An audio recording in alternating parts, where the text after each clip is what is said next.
Welcome to the Slop Temple. We pray this video helps. You already have domain control and your Instagram purpose. Good.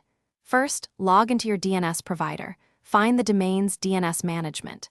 Once there, locate existing A, CNAME, or TXT records so you won't overwrite important values. Create a new record for Instagram, typically a TXT for verification or a CNAME for custom links. Enter the exact host name and value Instagram gave you.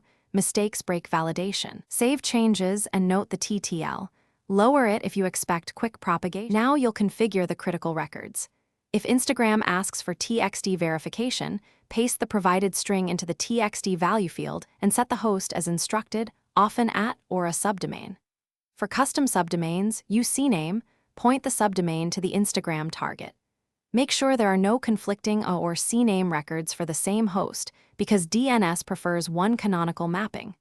Once configured, save and wait. Propagation may be near instant or take several minutes to a few hours.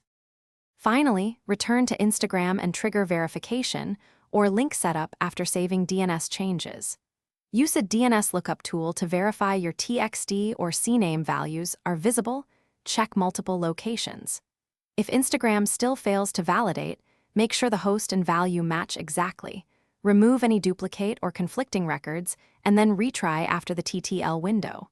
If propagation remains stalled beyond TTL, contact your DNS provider. There may be caching or registrar issues, and then reinitiate Instagram verification. Thanks for watching. Consider subscribing if we helped you.